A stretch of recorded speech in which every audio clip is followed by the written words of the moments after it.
Hey, peace and blessings. Campaign Trail, Saturday afternoon, live. Making myself available, seeing what y'all got going on this good, whatever day, Saturn day, whatever day they call it. Seeing what y'all got, what y'all into, and of course, making myself available for those that have so much to say in the comment section. Salute to the comment section. Salute to everybody outside or inside doing what they doing, resting, recharging y'all's batteries. Hopefully, y'all doing something constructive, healthy. So, I'm just tapping in. No subject as usual. Just making myself available. Um, what is today? Rest in peace, Fat Man Scoop. I saw that they announced that he passed, Fat Man Scoop. So I saw yesterday that he was performing or something kind of collapsed on stage and he was doing CPR.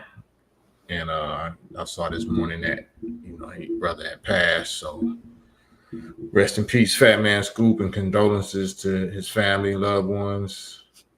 He definitely was a factor, in this hip hop party scene. Unknown Raider guy, Cam had a question last night. What's your question? Um, unknown Raider guy. Feel free to ask anything that you want or comment anything on anything that you want. And that's what I'm here for. Answer it as thoroughly as I possibly can. Um, what else? Well, I can't talk politics. Like I said, I'm just making myself available. Y'all got some questions or comments, concerns? If you see my post that I posted up earlier, and I'll be tongue tied trying to say some of these words fast. I don't really talk fast. I kind of talk slow. So once I get warmed up and get into the spirit, then I get going.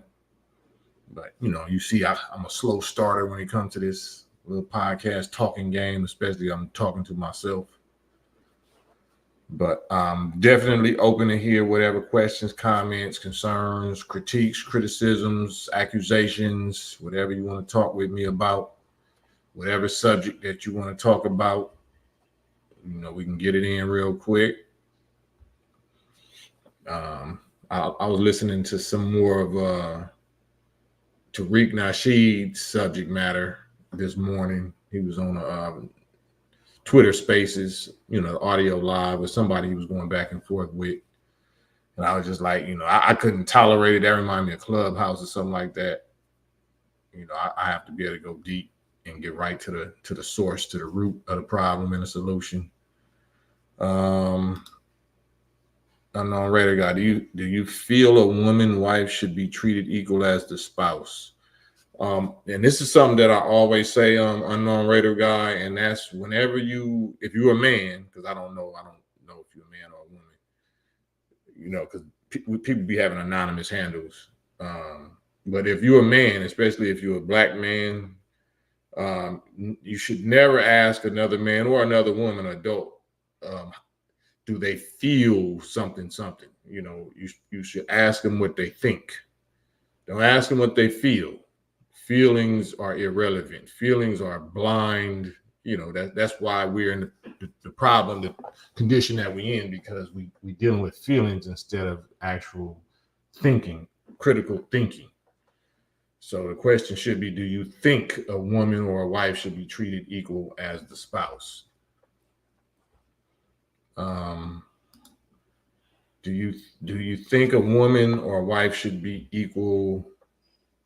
treated equal as a spouse? Treated equal with who? I'm not exactly treated equal as the husband,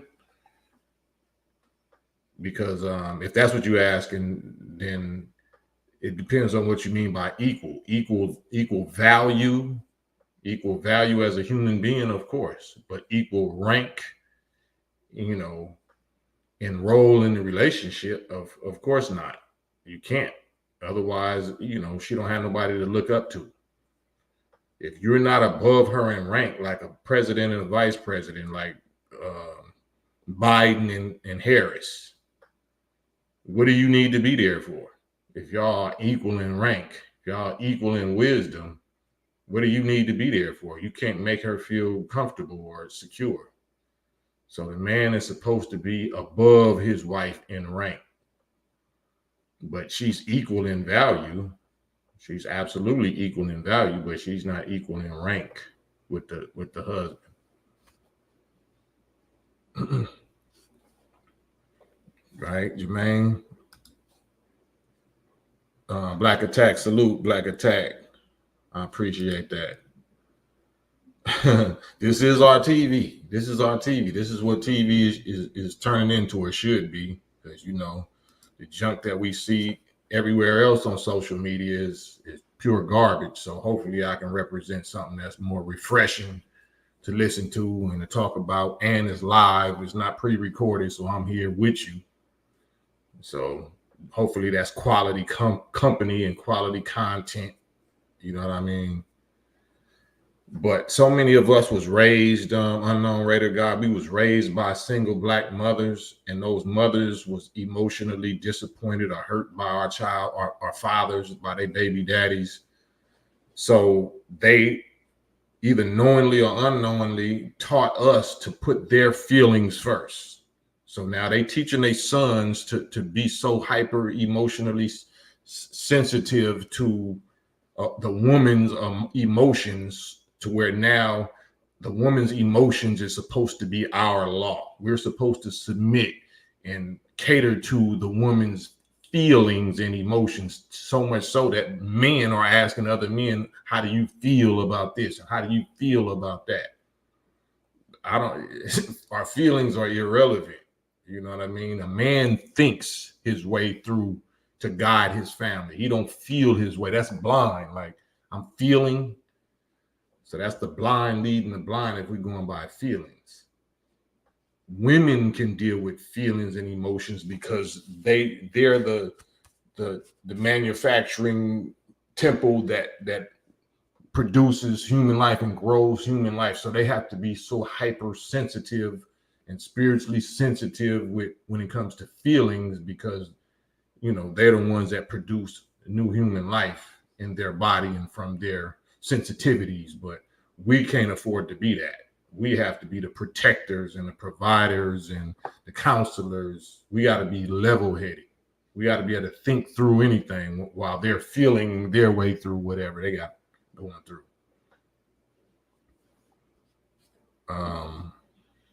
I was seeing you guys live a few days ago with Glasses Malone about men and child support. It was a very interesting topic. Yeah, I don't remember that. I know Glass has been putting up some lives, dealing with relationships. So I don't really remember the one that you speaking on, but we could talk about that topic though if you want. We can talk about whatever topic y'all want to talk about. Virtuoso. Last night, the brother Bobby Ye said he would link up with you on the next live. Well, maybe you can add him or tag him or something like that. That's what I'm here for. Whoever wants, I want it all. I want all the smoke. But yeah,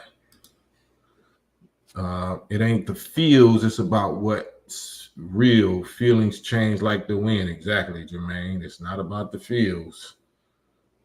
That's how we get deceived. And like I was saying, our mothers made us into emotional creatures. Our mothers, made us the kind of men that our women cannot feel safe or secure with, because they think they want us to be emotionally sensitive and to talk emotional and show your feelings and all of that.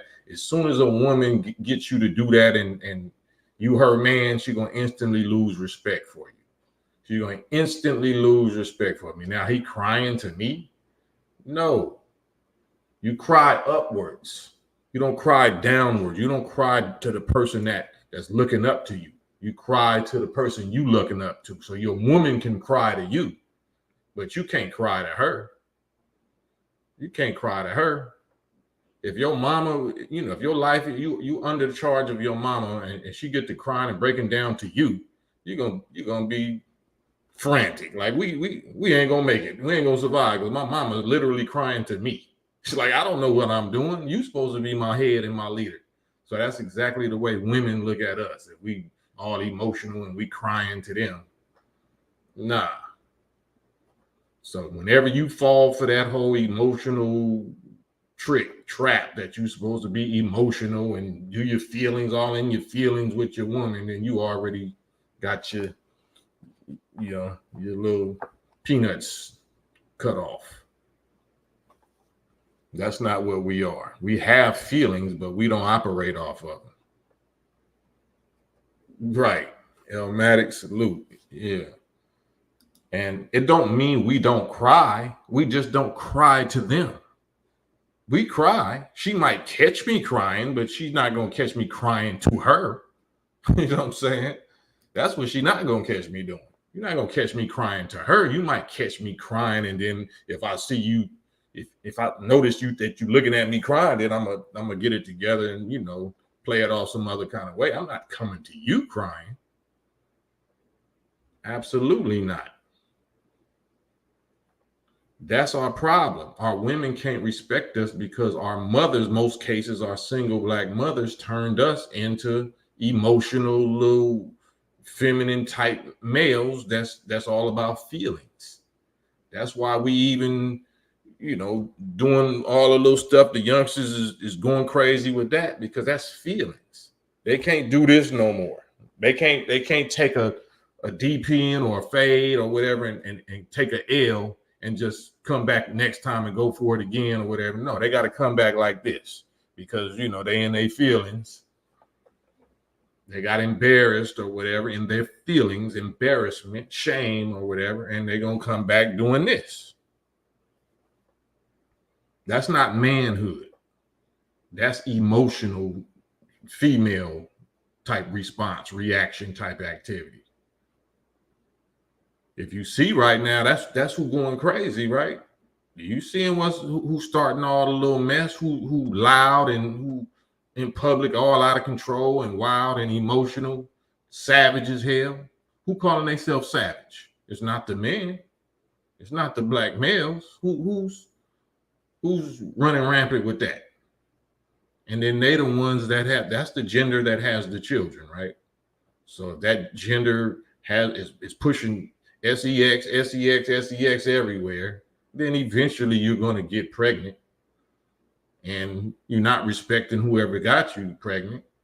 So you're going to either go to Planned Parenthood or you're going to be a single mother and you're going to raise that son or daughter with the same poisonous mentality, and you're going to produce a whole generation of even more dissatisfaction type mates.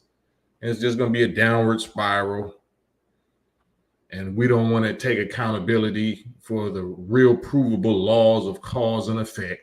If you don't like the effect, if you don't like the current conditions or the effect, then you have to look at what caused it. Nobody else can get pregnant. Nobody forced you to open your knees. Nobody forced you to do this. It's what you wanted to do. It's what you chose to do. It's what you chose to do. So that's where, I'm going to dress up this year.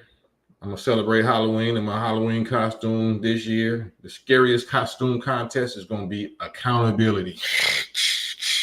Not accountability. Watch everybody scatter like roaches. That is a horror movie subject. Accountability for your own choices. I bet you I win first place. I bet you that costume is so terrifying that you will never invite me back to that contest. I'm saying. But that's a good subject. Male-female relationships, our relationships. I would never claim that I don't need a woman. That is totally preposterous. That is totally ridiculous. There's no such thing as being a real man if you don't have a woman. You cannot be a real man if you do not have a woman, and you cannot be a real woman if you do not have a man. You can be a male, you can be an adult male, and you can be an adult female, but we are not men and they are not women if they do not have a natural counterpart that they was made for. Jamila, wa alaikum salam, sis.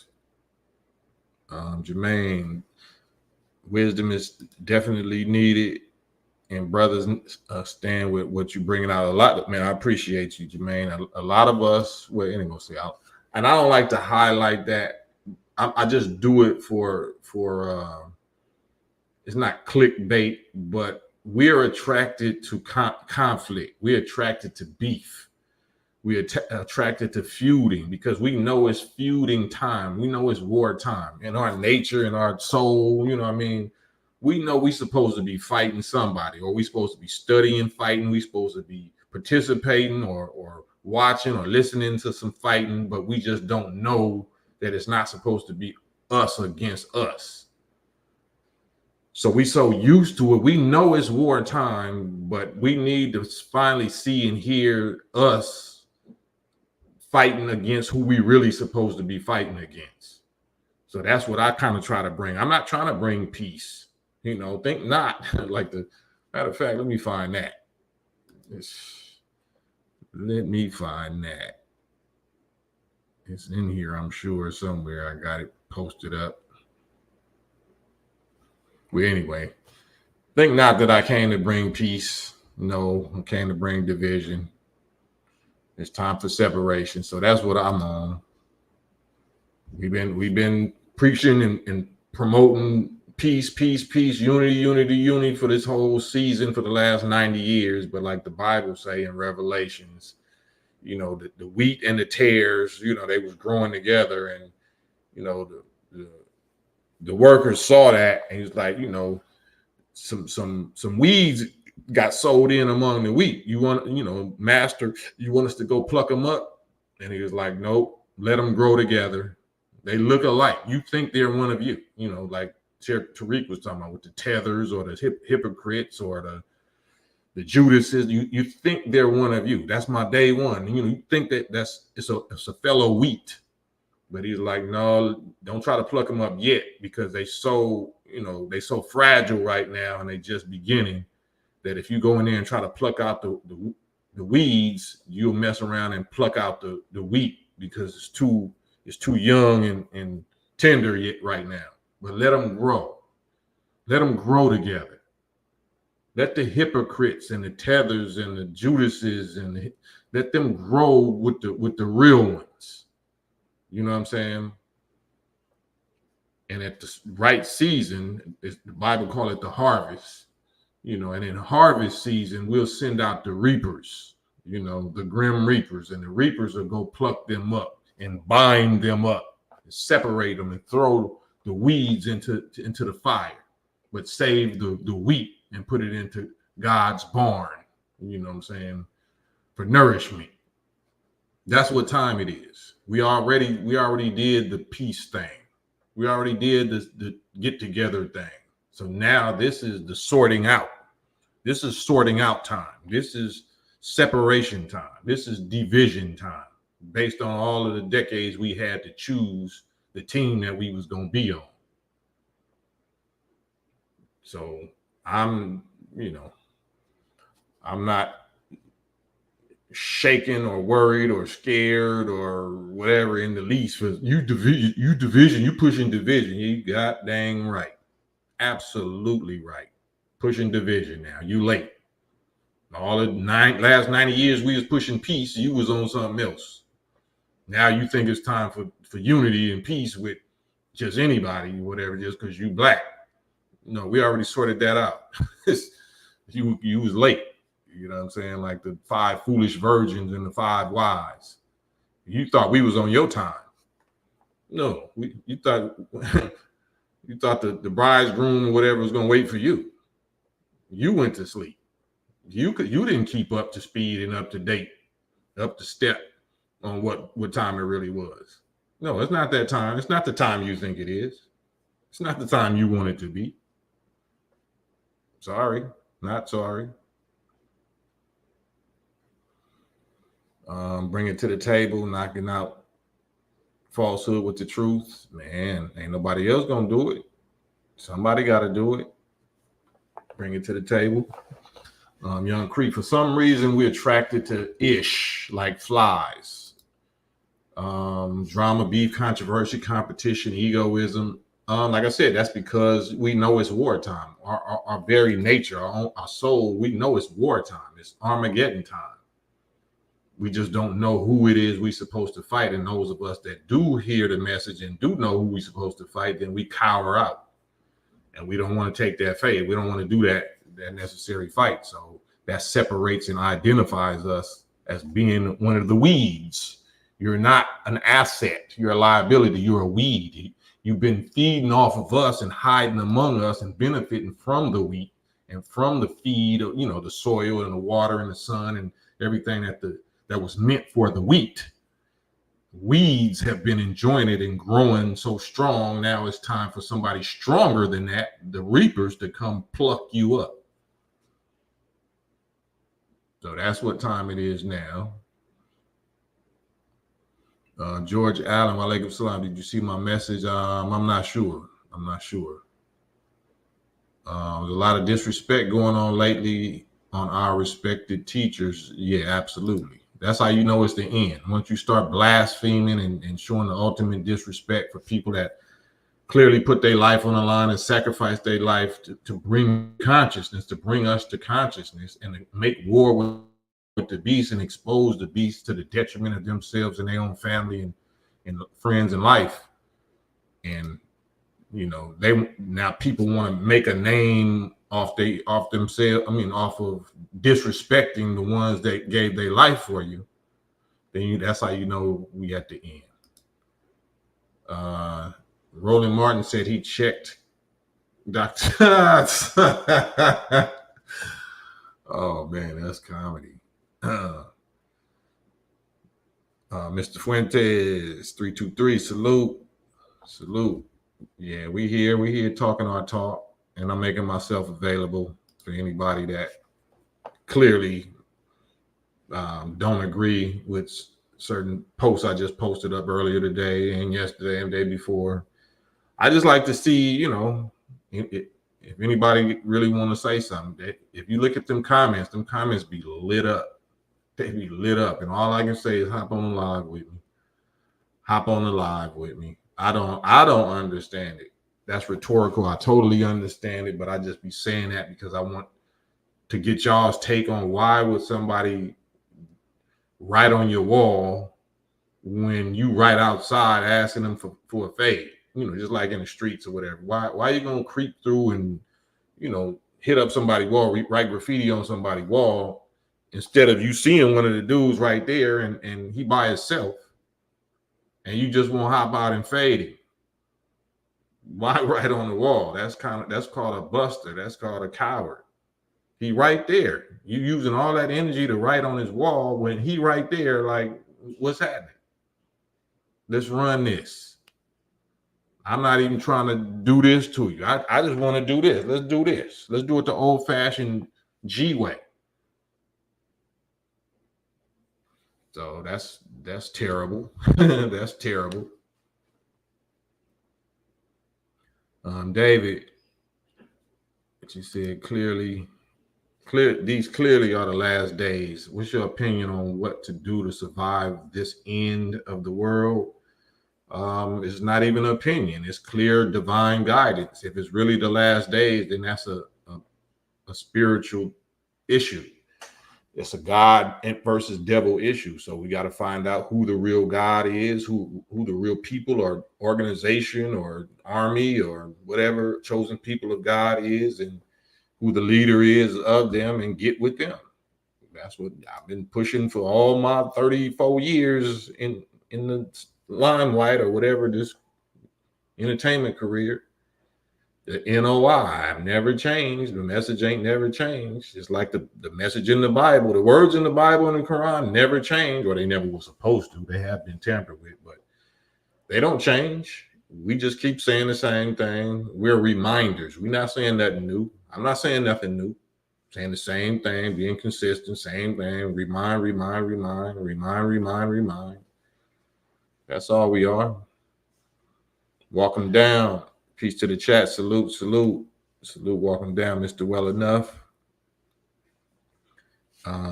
Nate, I never heard so much clout chasing in my life. I bet every dollar I got, he didn't do that. Oh, yeah. Ain't no,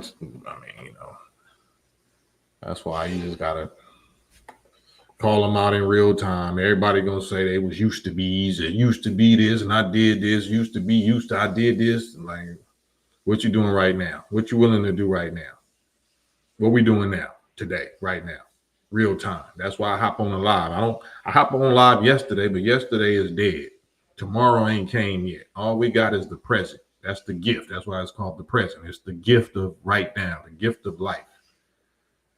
So I'm always trying to make myself available for as long as I can in the present, especially if you got a problem or disagreement or a misunderstanding or, or you better, better. Like I hollered at the bro yesterday. So what you got is better than this? Then what's your proof? Well, a spiritual relationship. Well, the proof of a spiritual relationship is how you look. How we look is the very first proof, commercial billboard of what you really believe in. And so people think that they get emotional about that. How you trying to clown you, disrespecting his looks? No, he's disrespecting his looks. He's disrespecting the God and the teachings that he claimed to believe in. If he looked flabby, if he looked old, how is your teachings better than ours? In the sweet by and by, after we die, we're gonna find out then. Oh, I'm not with that program. That means you don't have nothing better than me. And I ain't never mentioned money. Money is not it, because Satan's print the money. Satan's face is on the money, and the people with the most money are the most wicked. So we're not even going by money, because I ain't got no money. What part of the heavens and the earth did money create? Does money regulate and maintain? So money ain't it. So in spite of not having money, being broke, or so, relatively, I'm broke, but why am I, in a rich, wealthy condition? You know what I mean? What's more valuable than this temple, this house of God? If you don't know what to do with it, you ain't accessing its power.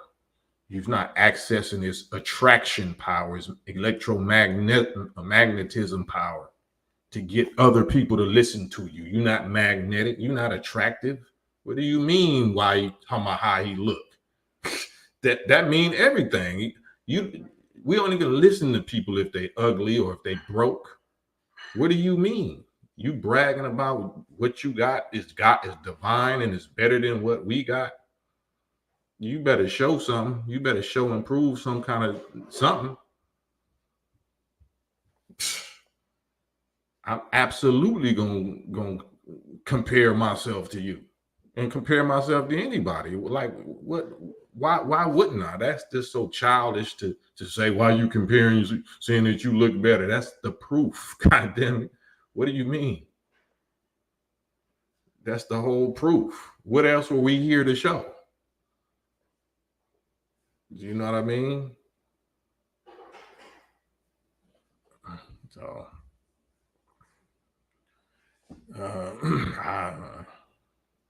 So, but that's what I be I be here making myself available. If you believe a certain thing, like some of the callers, I don't go chasing after them. I get on and talk my talk, do my thing, made my little music, make my little whatever. The content is people coming against me. I'm not chasing none of these characters. I'm not searching down these soft targets and unqualified dudes or whatever. No, they're searching for me. They're coming at me. And you don't like my response. My response be so whatever. I look like a bully. It looked like, man, you picking on these. I'm not picking on nobody. I didn't go after nobody. They came after me. And they got slammed around like a rag doll, and they represent your organization. So you feel like I did you wrong. You feel like I did them wrong. No, I'm a Muslim. Muslims do not aggress. We do not start no problems or no fights. But if you start them with us, we'll finish them. We'll make sure that we're the last person that you start that kind of fight with. But if it's our own people, then we're not trying to destroy our own people. We're trying to give you a good whooping to teach us a lesson to come correct. Come correct. And then hopefully if you false flagging and representing an organization that you really ain't a member of, maybe that'll draw the real ones, the mature ones, the seasoned ones, the real warrior soldiers, scholar ones out. And I can have a conversation with them, and you can learn how you should have came at me by listening to your wiser generals or elders. So that's how that's supposed to go. But anytime you show proof to the deaf, dumb, and blind, they're going to find a reason to accuse you of being what? That's an ego, or you conceited, or you insulting the brother. Like, no, you look like Larry Holmes.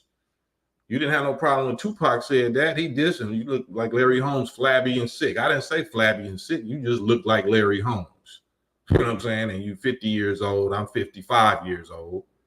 I still know how to flip, play basketball, you know what I'm saying, gymnastics, whatever I was able to do in 18, I can do right now. Why is that? I'm lucky? No, it's because of the God and the teachings and the dietary law and all the disciplines and all the commandments that we follow for real. That's going to show up. It's going to show up. It's going to show up in your face, in your body condition. It's going to show up in your speech. It's going to show up. What are you talking about? How the hell are you going to try to claim you really with God and you look like junk? That ain't with God. That ain't God. God ain't, you know, so knock that off.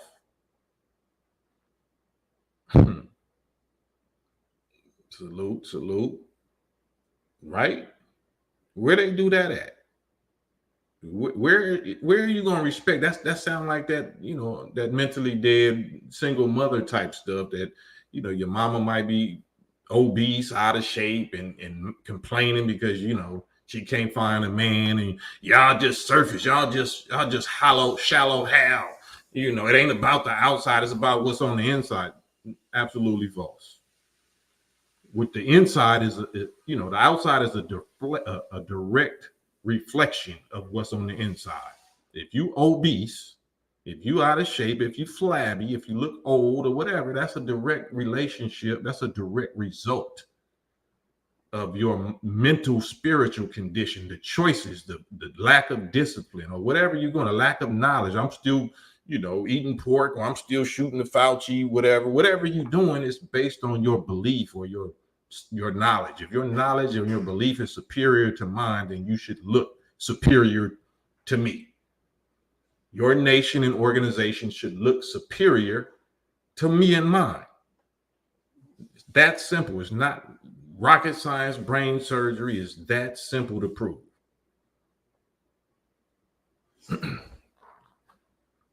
And we've been proving it in your face the whole life. I've been doing it myself for 34 years. This is not new. If you know anything about me, you know I started in 1990, 91 till now. Ain't been changing my story. Ain't been changing it ain't a fad. It wasn't a trend. It wasn't a wave. You know what I'm saying? This is really the lifestyle. So I'm just trying to, you know, it's called show and prove, cause and effect, stimulus response, right? Problem solution. No abracadabra, ghost story, mystery, nothing, nowhere. It's supposed to be nowhere involved in none of that. If you can't tell me what this means, who this is, what this is, how this is beneficial, well, if it's in the Bible, that I believe it. If the Bible said, I believe it. So, somebody want to get on? George Allen, you said Ella, but bro, Elamine trying to get on. Well, let me send this link. Pardon me. You know, I get to ranting for 30 minutes, 35 minutes. Here go the link. I even forgot. There's the link, Digital Soapbox Network. If y'all don't mind, hit the like. If y'all don't mind, hit the like button so we can get this on people's news feed. So maybe we can draw in some people that actually want to get on this afternoon. That's all. I want conversation. I want competition. I want a challenge. I want whatever you got from me. I want it. Because it's all teachable. It's all educational. Because I want to know how I'm going to respond. I want somebody to hit me with something that I'm not familiar with or I'm not used to or I ain't never been hit with before. Hit me with something that I ain't never been hit with or you think I ain't never been hit with before. That's what I want. Make it interesting. Black Symphony says, show and prove Ecclesiasticus, a man may be known by his book, and one that hath understanding by his countenance when you meet him. Absolutely. And I think Proverbs say, prove all things, and then hold fast to that which is good or which can be proven to be true and good. Prove, not belief, not believe all things. Don't believe all things, prove all things. So I'm proving the results. I'm proving the benefits of what I believe into, but what I believe in my discipline. I'm proving. I got all my teeth. They might not be straight. They might be kind of yellow right now. I know fake parts, fake body parts. Elamine. Yes, sir. Assalamu alaikum. And wa alaikum salam. What's going on? Your thoughts, my good brother? Doesn't just want to build with you. I like how you say, not a debate. Right, just a discussion. Right. That's what real ones when they dealing, with trying to be right and fair. You don't debate. People be trying to they don't listen to the other one. You know what I'm saying? They like to say, we agree to disagree. And my perspective on agreeing to disagree, you should be able to understand the other person's perspective to agree to disagree. So if you're just going to agree to disagree with me without even knowing my position or perspective, you're just talking.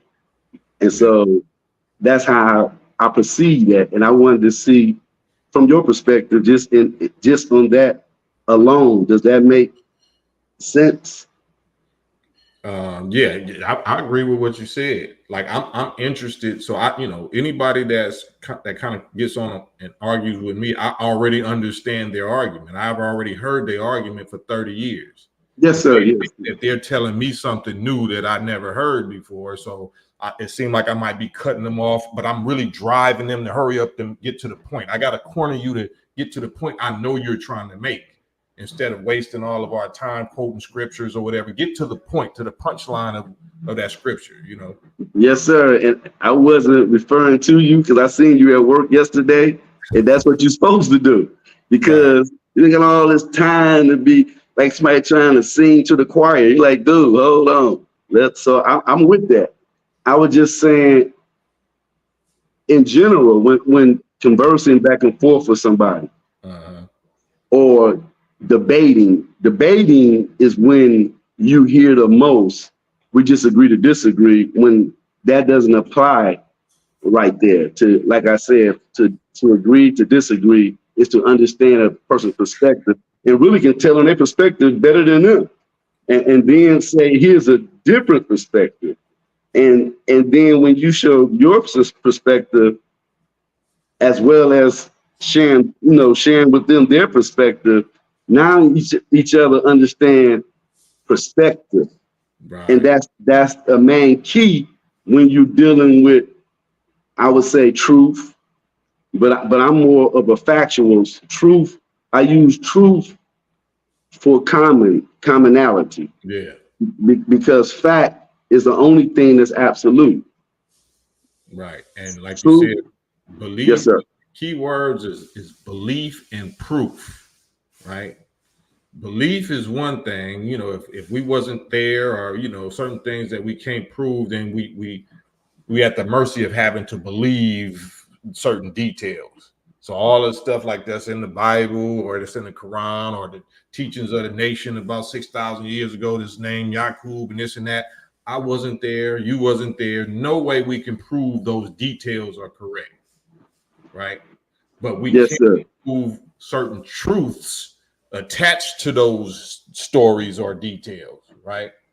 So that's what's going to determine, if what you have is better than what I have, or what you into is better than what I'm into. It's going to come down to the proof. Okay, show me the proof of your scholarship, or the proof that what you have is better than what I have. Have you produced better than this nation, or this leader of this nation? Or it's that simple. I don't need to hear no history lesson, no verbal gymnastics. I don't need to hear nothing but the condition, the proof. Okay, here's our track record. Where's your track record? Right. And when you say belief and truth, when you say belief, and you dealing with the stories of the or the prophecies of the Bible and Quran, and accepting belief, my belief, when you get to dealing with belief, my belief is the same as the next FOI, or member of the Nation of Islam. My belief, my perspective is different. And so in this conversing with one another, I'm gonna deal with the belief aspect, but I also want to give a different perspective and see, can I get the same realness from you that I always got from you from man, man, because when you were young, we the same age. Right. And what attracted anybody to you that's probably still rocking with you now was that realness that you still carry. But back then, when we were young, it was like, wow. Like, here's a perfect example. This crazy too. It's like Nipsey. I use that for the new generation. Nipsey. When I first seen Nipsey and peeped him as a young artist, I said, dude, the truth, like that, right? Now, I didn't see his growth because I wasn't a fan of hip hop anymore. I left it alone because of the rhetoric. But I always remember Nipsey. So when the situation came out about him, being murdered, I said, wow, that's a young prince right there, right? So some of my brothers coming on here, we gonna call him a prince. I said, I'm just talking about what I knew other to do. You know what I'm saying? I said, and I didn't know if he went astray or not. I probably would have been wrong if the person would have said to me, he some old foul stuff. I've been, oh damn, dude went off of when I knew, when I first identified him. And I say that about yourself. That's what it was with you. Like when you first, and it wasn't no YouTube, and you know what I'm saying? We had minute, you know what I'm saying? Yeah. So we had to get it in quick. The old fashioned way. It wasn't this right here, we could have never imagined this. So us from Detroit, we got you guys from videos and things like that, and certain comments and things like that. And you shine in the same way that where you at. Like you the same glow and spirit that you gave off back then, you never swayed from it. That's 100. So I said all that to say, our belief is the same. You can say a whole lot of stuff to me, and I listen. I'll be like, yeah. You know what I'm saying? I believe that. You know what I'm saying? Mm-hmm. But my perspective on black, my perspective on Master Farad Muhammad as being Allah is different. So I would say with you, yeah, Master Farad Muhammad is Allah. You be like, oh, Brother Elamine, you agree with that? Yes, sir. But I would ask you, why do you say that he's Allah? And I'm asking that. That's your question? That's a question. Yes, sir. Yeah, based on the teachings of the NOI, the Honorable Elijah Muhammad, and ultimately the teachings of Master Farad Muhammad is he brought us the knowledge of ourselves. The very first question and answer in the student enrollment once we become registered is, who is the original man? Right? So that goes beyond so-called religion, so-called dogma. That's actual factual question that's going to give you an actual answer. Original man. Who?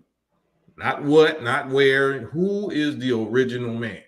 And the answer, the very first question, very first answer, the original man is the Asiatic black man, right? And when we say man, we mean man and woman. And when we say Asiatic, that means the planet's original name, that the original black nation named this planet before we allowed Adam to rename everything. We called the planet Asia. So the answer is, the original man is the Asiatic black man or black nation, the maker, the owner, the cream of the planet Earth, father of civilization, God of the universe, right? So that's not religion. That's nature. That's fact, right? It's an article of belief if we don't know how to prove it. So now we have to go into, what is God? What is superior? Is there any being that you have ever seen that's superior to the human being? We can tell where all of the races came from. They came from us. But where did we come from? You can't find no mother and father for us, right? You can't find a beginning of black or an ending of black.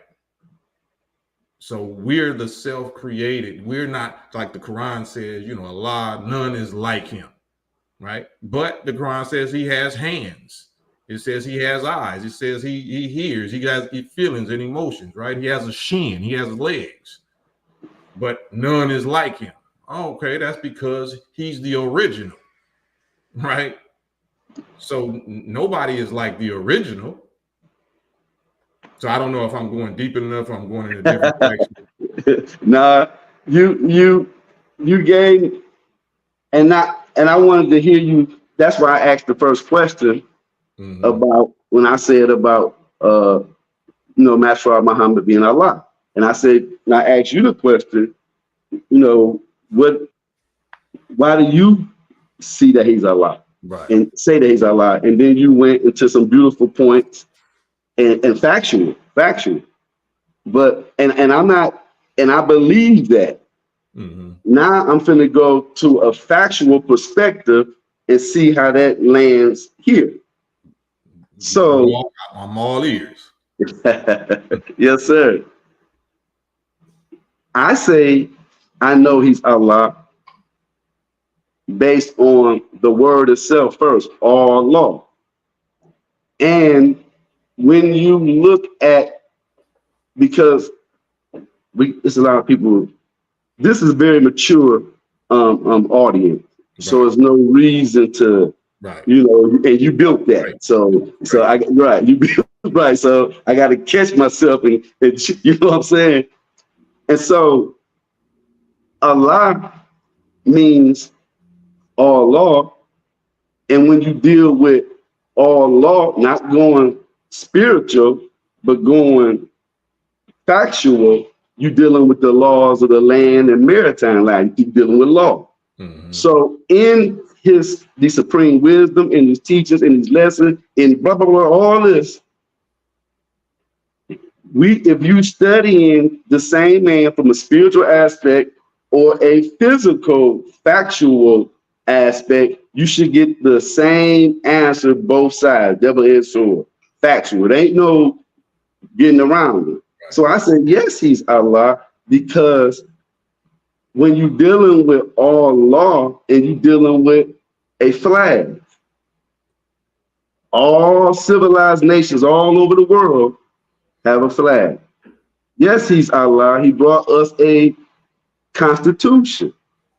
All civilized nations all over the world has a constitution.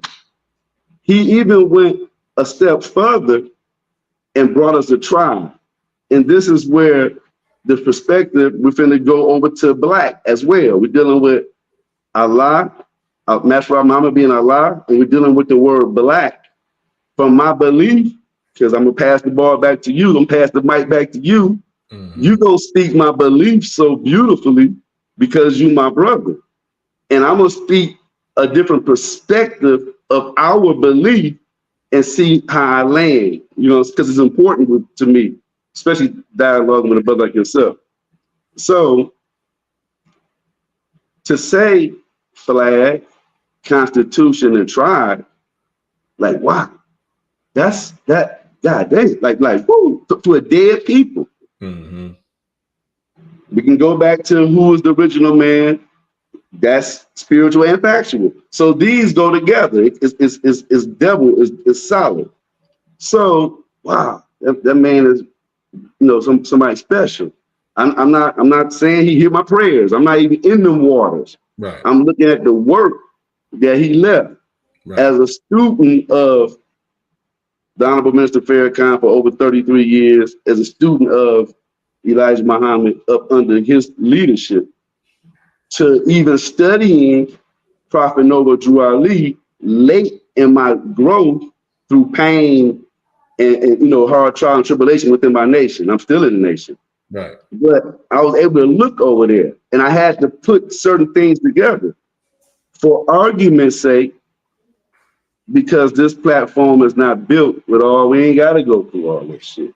For argument's sake, when you dealing with black and nationality, and not to question you back and forth, but to make a point to let you respond to that is better and quicker.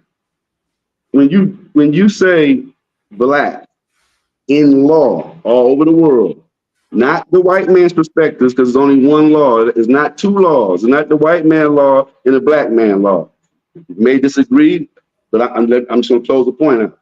In law, black has no standing at law. So that means at law for all over the world, not in America, all over the world, black people that identify with black has no standing in that law, this land that we live in. And so when the Moors bring up the word black coming from the law aspect of it, and we as Muslims in the Nation of Islam just kick that out the water, we look ridiculous to the whole world identifying with black. And so for a soft landing, I'm going to say this because you open up with it. You said that we know that the land once upon a time was called Asia. That's what it was called. The earth or the planet? The earth, yes, sir. Right. So to my brothers in the Nation of Islam that say, you know, you are more, but what land you own, what land this, what land that, I say from the Nation of Islam, understanding both sides, nationality is Asia, Asiatic. That's the nationality. In the whole land, earth. That's why we got the flag with the moon and star. All of that belongs to us. So that's where we in the Nation of Islam identify when we respect nationality, when we understand the importance of it. That's where the soft landing is. We, you know, it's Asiatic or more as a nationality. Black is just a word that we use to communicate with one another, but at law, it means death. Like it means nothing. It means you know about it. Yo, go ahead, brother. I said a lot. Yes. Was that a question, or you just wanted to lay that No, out? I just put a different perspective of our belief, and I wanted to know. I mean, even if you can add to it, or you can Right. take something away from it, or clear up Right. something. We're here. The God came after the prophetic Genesis promise of God to Abraham or Abram. Know for a surety that your descendants or your seed would be a stranger in a land that's not theirs, and they would be afflicted 400 years and this and that. And after that time, I would come. This specific people, or this black term is a divine term, right? So if he came to save us, and basically, if you know the teachings of Master Farad Muhammad, that he came to choose us, he left heaven, he left the best part of the planet to come save and seek and find and redeem us. So any so-called laws of this world is meaningless, is of no value. It's just like the devil, devil's name was counted of no value. We don't care what this world's laws mean. We're going by the law of God and the law of creation. So black, the definition and the reality of what black really is not dead. That's the opposite of dead. All life, all light, all energy, all electricity, the source of all color, the source of all things is blackness. That's why the Quran says that the atom was made out of black mud, fashioned into shape, extracted. It went diluted. It diluted from black mud to clay. Black mud is the original people that's full of the nutrients and minerals and all of the elements, on the periodic chart. But when it was time for us to make this new people, this Adam, this Adamic race, or this Adamite people, they were made out of clay. Black mud and clay is not the same thing. You can grow any fruits and vegetables and foods and plants in black mud and black soil. Mud meaning water and black earth that's rich, you know what I'm saying? That's rich with all the minerals and nutrients. That's why it's black. But if it's clay, if you got pottery or something, you try to plant some fruits and vegetables in that pottery, it's not going to happen. So the Adam race was made out of that. So if anything, the opposite of black is death. That's called leprosy or albinism, or it's genetically proven to be the weakest, the most susceptible, right? So it's going to come down to whose laws do you believe in? You believe in the world, all the so-called African or whatever world that say black means death, or you believe in the revelation of the God that you said, came and revealed that black means the opposite of that? It's going to come down to what you believe. Right. Yeah, but belief means nothing in reality. It carries no weight. Okay, well, let me. So, do you believe that two white people can make a black person? No, sir. So that's not even belief, right? Do you No, believe? that's a fact. That's a fact. Yeah, so that's a fact. So do you believe that you can get dark out of light? You can get black out of white? You can get black out of white? Yeah, if you got a jar of white paint, finger paint, like children, can you do something or produce some type of chemical reaction and get black out of that white? Can you produce black from that white? I mean, yeah, you can set a fire or something. I don't know. Yeah. I mean, if that's the question you asked me, yeah, I burn it up. I don't understand it. I know white can't make black. That's a fact. So you understand the law, right? So we talking about the law. You said black, according to law, is dead. No, black according to listen to what I'm saying. Black yes, according to sir. the laws of creation, the mathematical laws of nature. Black is the source of life itself. If you That's got science. all, yeah, That's if you science. got, huh? That's science. Yes, sir. That's not science. That's fact. That's the That's law fact. of creation. Like Science is fact. science is the study of fact. Knowledge. Yeah. Right. Yeah.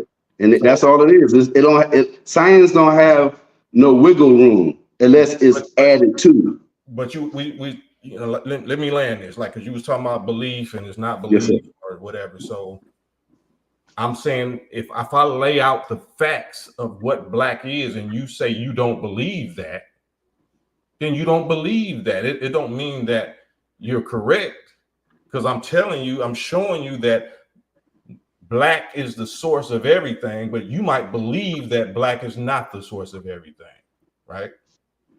So that's your but that don't apply to me and you, because I agree with that assessment of the word black from a scientific perspective. I'm coming from a law that affects you and me and everybody that's listening every day of the language. I want you to hear what you're saying. That's just some people that decided to get together and call this. I'm giving you the actual proof and the way. No, you're giving me the science, which I agree to. I'm giving you the perspective of identifying with black living today, not thousands of years ahead of us or thousands years behind us. When we identify with black, it's an instant factual response and reaction that we have no standing at law. And we must understand that. That's in enemies Adamite run world, right? So if you believe in this world, this world today, this world right now, with me, those of us that identify with black, we give them the legal right to treat us like shit. That's absolutely false. That's absolutely yes, sir. So you're giving them the power to define you. That's all you're doing. No. As far as law, we're dealing with law. We're not dealing with religion. We're dealing with whose law? The law of the land that governs all of us. Law of the land. I'm talking about the I law. know, but I'm talking about the law. I'm with you with the law of God. I'm trying to get you to come over here to say that's interesting. Why would I go over there? Because we're going to come back over here, but we have to come into an understanding, or we're going to go off into what's called poisonous. Absolutely not. Why would you go over to where it was already poisoned? No. That poisoned you, that gave you these definitions. No, I'm talking about how we move forward as a people, as students of these great men. The way that we move forward is not sitting and waiting for and believing in Master Muhammad, hearing our prayers, Honorable Elijah Muhammad, hearing our prayers, Honorable Minister Farrakhan coming back with a little book. We're not going to move forward like that. We're going to die like that. We're going to die in the desert like those who traveled with Moses. In the Joshua generation are the ones. And those of us who able to take the teachings of the Honorable Elijah Muhammad and the Honorable Minister Farrakhan and apply them in the now time to get benefit in the now time and not wait would be the ones that help aim these missiles, these Joshua generation. So when I say come over, I'm not saying come over. I'm saying check out a different perspective, because the perspective is going to come back home, because the messenger is my compass. So he pointed to Noble Drew Ali. Do you believe that the Honorable Elijah Muhammad is still alive? Let me say it like this. Yes, sir. Yes, sir. The answer is yes. So where do you believe he is? I believe he's on the mother planet. So you believe that all of that is real in reality, right? I have no choice to believe it because of what I've seen. See, if I didn't see what I seen, then my answer would be to you no. Easy, flat out. I'd be like, there's no proof, and it's no proof of it for me and you. But I believe it based on what I witnessed with my own eyes of 2 baby planes, not no circles, not the wheels, not no baby wheels. I seen what he said, 1,500 baby bombing planes. I seen them low. Did you ever hear the Honorable Elijah Muhammad, whom you said you believe is still alive, and Master Fard Muhammad must also be still, you believe, still alive because he's the architect of these planes, and the Honorable Minister Louis Farrakhan? Have you ever heard them promoting or pushing, submitting or coming over to this black definition that you're talking about? That's all laced. The teaching is double-edged.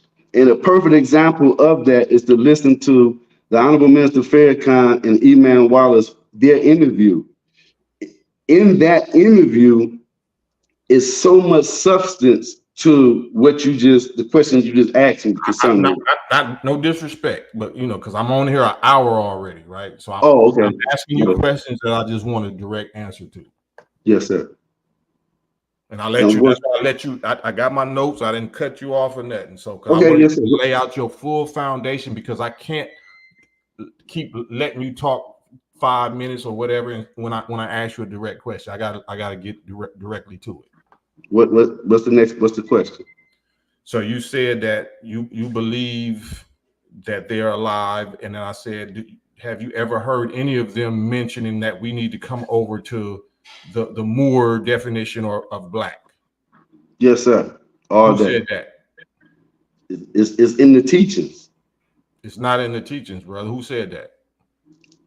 When you see Elijah Muhammad with the feds, and you see Master Fard Muhammad with the feds, you can't wear feds and not know your nationality. Master Fard Muhammad with the feds? Yes, sir. Master Fard Muhammad. See, have you ever listened to John Muhammad? Have you ever took consideration and listen to anybody else besides the Honorable Minister Farrakhan in this hour? Because listening to John Muhammad, I listened to them all for 30-some years, brother. Yes, sir. Yes, sir. Me too. So after me listening to them all and coming to the conclusion that they are not qualified and they are actually in error. So now, what does that mean?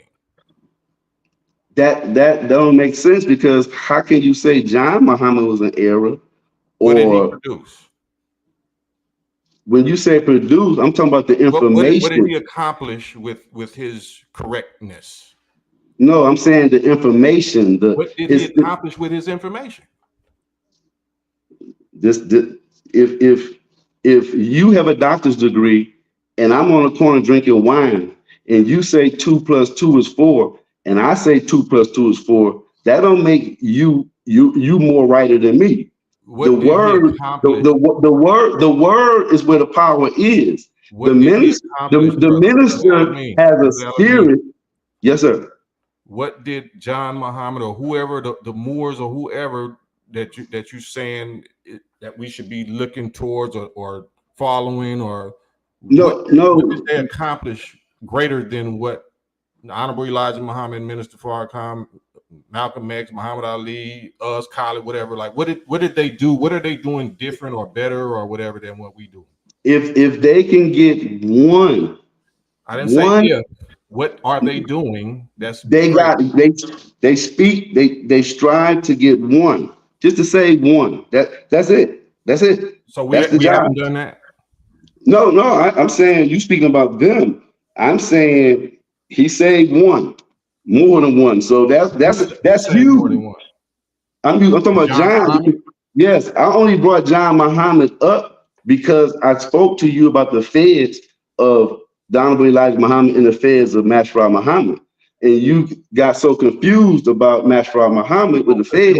You don't have a picture with Master Fard Muhammad with the feds.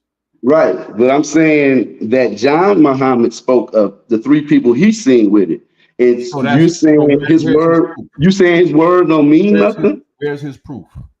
No, I'm asking you. You said he got. No, you said we dealing. On the very beginning, I spoke about facts and truth, and you saying that. Facts? Where's his proof? You telling me that he got a picture with Master? No, I'm talking to me and you. I'm not Brother debating him. I'm not debating John Muhammad. Yes, sir. Does John Muhammad have any proof or pictures or evidence of Master Fard Muhammad with a fez on? His word. That's all he has. Yes or no? No, sir. Not that I know of. Then we're wasting time. No. What you're doing is establishing. No, you're. When you hear brothers that accuse the minister of a traitor or betrayer, or a hypocrite, things of that nature, it's because to defend him, you can't just throw off a man like John Muhammad. So for you to throw, I'm asking you for the proof, for the receipts. Why would somebody that don't no, this is me and you as students of these men. Listen, I'm telling you as a brother. Why would I or anybody listen to, let alone follow, a man with no accomplishments and no receipts? I didn't say follow. I said listen. Why are you talking about him? You should listen to. Why would I anyone? What did you think about L. Ron Hubbard? Just because the minister has accomplishments. No, because the minister points you there. I'm talking about a man who met Master Fard Muhammad, to whom you consider to be God. He met him. He met him, and you take him meeting Master Fard Muhammad and saying to him, to heck with him. That is borderline spookism, because you're not able, your breastplate is not able to broaden to even listen to the messenger's brother who we consider God, and you can't even give him an ear. He met Master Fard Muhammad. I live in Detroit. I don't live in Cali. I live where they walk the soil. Who did Master Fard Muhammad choose? That's not the question. That's not the point. The point is, I can't believe that you disregarding a man who walked with Master Fard Muhammad. I can't. So what happened? It makes us combat. Brother, Master Fard Muhammad disregarded him if he didn't choose him. Why would I choose somebody that Master Fard Muhammad didn't choose? That's right there called ignorance. Right, that's called personality worship. Peace, my brother. True story. I tried. I apologize for making you wait so long. What's your thoughts, bro? Well, so first of all, I want to get this out. First of all, I want to salute you, brother, for what you're doing, right? I don't know. Your mic sound real. Oh, okay. Can you hear me? There you go. It sounds all right. Better. So first of all, I want to start out by saying that I want to salute you for your program and for your content, right? And then secondly, I want to make sure that I say this, because I don't want anybody to misinterpret where I'm coming from. I have nothing but the utmost respect for the Nation of Islam, the Honorable Elijah Muhammad, and the brother Louis Farrakhan. When it comes down to Elijah Muhammad, bro, Elijah Muhammad has changed the lives of millions of people. Millions of people. If you are, and I'm not gonna go on and on about it, but if you are a member of if you were a member of the Black Panther Party, if you were a member of the 5% Nation, if you were a member of any Black nationalist movement, the first words out of your mouth should be thank you to the Honorable Elijah Muhammad, and not allowing people to take pot shots at him. Every movie that comes out, whether about Malcolm, there's an attack on the Honorable Elijah Muhammad. And one thing that I said to my brother is, the reason that they're able to get away with that is because people that should respond to it the way that people respond to when they're saying something about Martin Luther King, don't get out there in front of it, right? So I want to get that out of the way. When someone, and I'm not talking about any brother, but when someone asks a member of the nation, because I stand on the nation made me the man that I am, right? Someone coming to a member of the nation and asking about what somebody else that's not a member of the nation, I'm not talking about this brother, but anybody, Right. as if that should hold weight when if what you're saying is in line with what the Honorable Elijah Muhammad said, and if you're saying something that Minister Farrakhan said, you don't need anybody else to back it up. There's nobody else that has to second it. There's nobody else that has to say, you don't care about that. That's why Muhammad Ali, Malcolm X, when he was a member of the Nation of Islam, he started out by saying what? The Honorable Elijah Muhammad teaches us. Yep. He didn't say Martin Luther King taught us. He didn't say Right. Snick taught us. Right. Because we don't care about any of those things. Right. Right? But here's one thing I'm gonna have an exchange with you Yes, on sir. something, right? That I've had time to think about, and I think you're the man to talk about it with. On this whole thing with reparations and these foundational black folks, Right. I stay right in a line with, I don't care about what people that align themselves foundational black. I don't care. I don't want to say savages. If you're not, I don't care about what they have to say about reparations or anything else. Mm-hmm. And quite honestly, I think some people, when you said, because I watched and I was listening to your program, when you said reparations will come as a result of divine. Right. Okay, one. Hey, I'm with that. If someone else says they plan to get reparations through the electoral process, Mm-hmm. right through, but then they say, "Oh, I'm not going to vote." I don't understand that backwards type of thinking. If you say, well, how are you going to get someone to get that for you if you don't vote? If you don't put someone in place to do it, if you're going to use that process, that flawed process, you understand what I'm saying? If you think it's going to come from the government, that to me, matter of fact, I put it down. I want to make sure I put this down, right? Mm-hmm. That to me is like saying, hey, I want this car to pick me up and take me to somewhere, but when the car comes, you don't get in it. Mm-hmm. Right? Because you won't use the process that's going to get you there. That's like saying, hey, I'm gonna put this seed in the ground for a tree, but I'm not going to water it. Are we sure that that's the only process, though? No, I'm not saying that. No. Listen to what I'm saying, though. So, if you know the history of,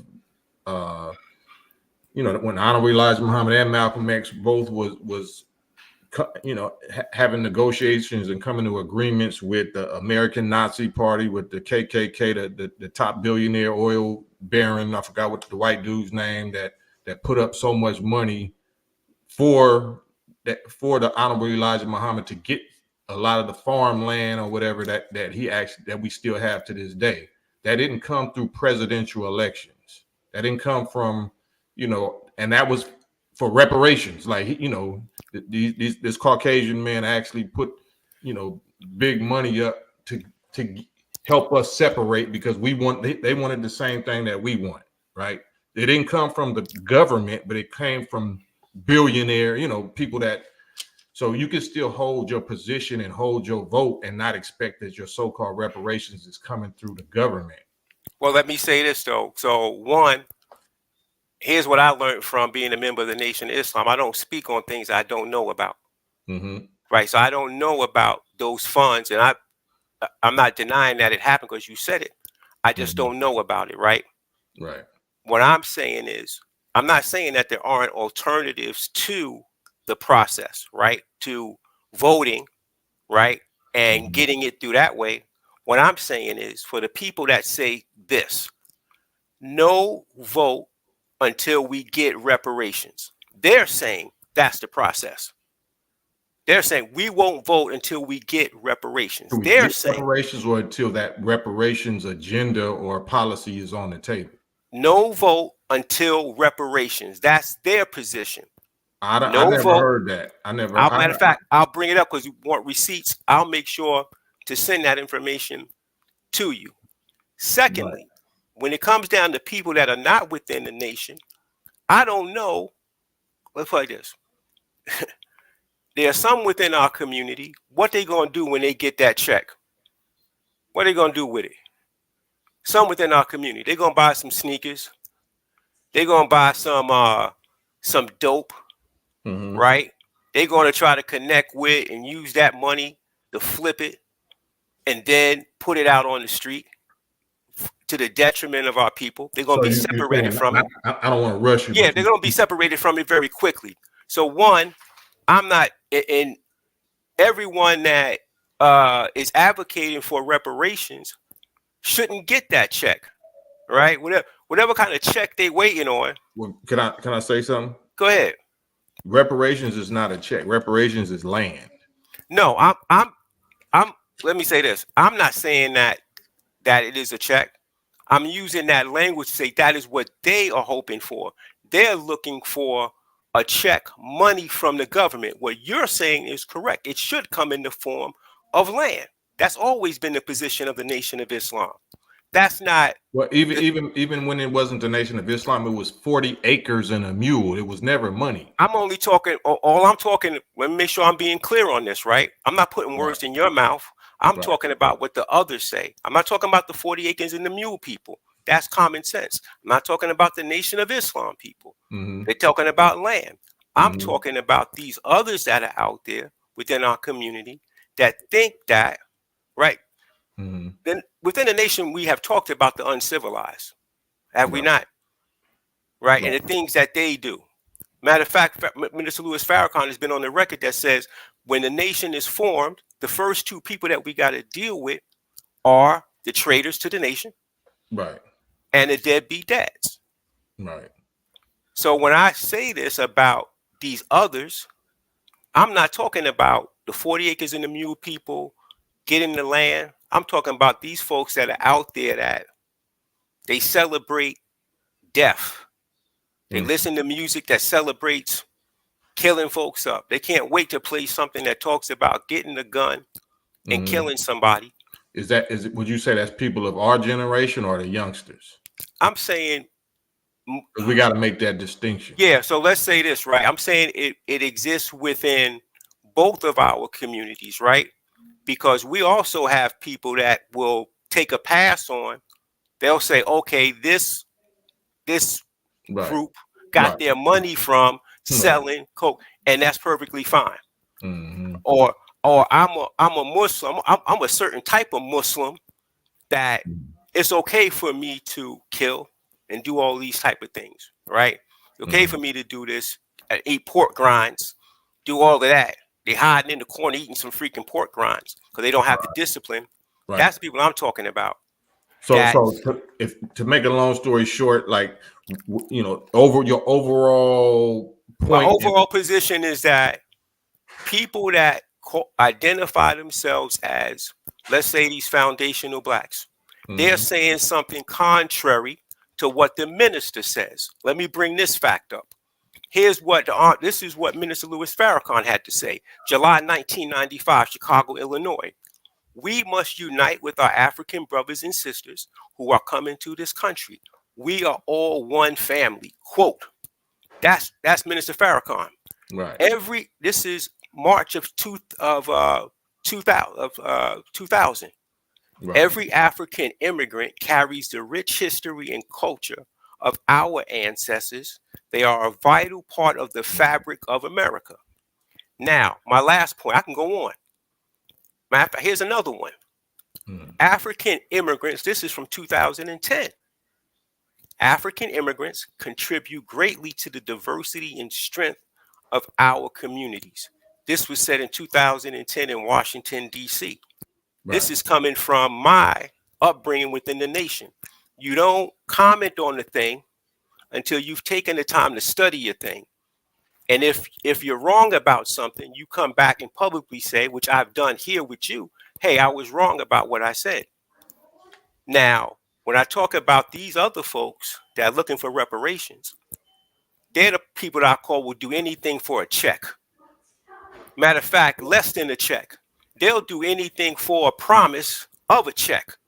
They'll Right. say anything, they'll do anything, they'll stab Right. anybody in the back, and they'll stab other people that should be their brothers and sisters in the back for less than a dime. They Okay. haven't gotten any reparations, but yet they talking about, oh, these people want reparations. They coming over here to get it. Mm-hmm. How do they know what somebody's over here to get? They ain't talked to them. I'm sorry for getting focused on this, but when people start saying something that is contrary to the nation, but then they say, well, we agree with the nation. That's Tariq. That's Tariq. Mm-hmm. But what do you agree with the nation on? Everything that you're saying and doing really, to me, runs contrary to the nation. Mm-hmm. Or here's my last point I'm gonna make. Even the way in which they conduct themselves.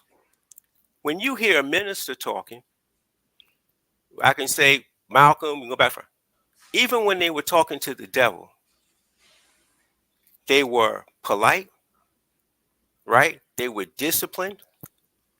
They stood on truth and said to that man, when they were talking, when Muhammad Ali was talking to an interviewer, and because he was being polite, the interviewer would say this: well, you don't really believe that we're the devils like Elijah Muhammad says. And Muhammad Ali would say, oh no, Honorable Elijah Muhammad teaches us that yes, you are in fact the devil.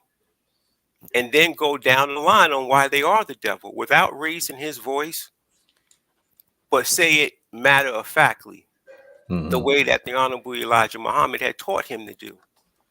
These folks within their community, they just attack. They want to say vile things about people. I'm gonna leave it at that, brother. Well, I appreciate that, and I'm gonna get some more people on here, but I just wanted to address, like, I've been saying that, like I said, reparations is not a political issue, and it's not going to come through political means. It's going to come through divine chastisement. It's going to come from, God versus devil type business. And anybody, if they are, ADOS or FBA, if they are scamming or they just out for their own whatever, using. They still are the descendants of slaves if they're the descendants of slaves, right? But they're not wise enough to finesse Satan. They're not tricking Satan. Satan is not going to give them that, and God definitely is not going to get finessed.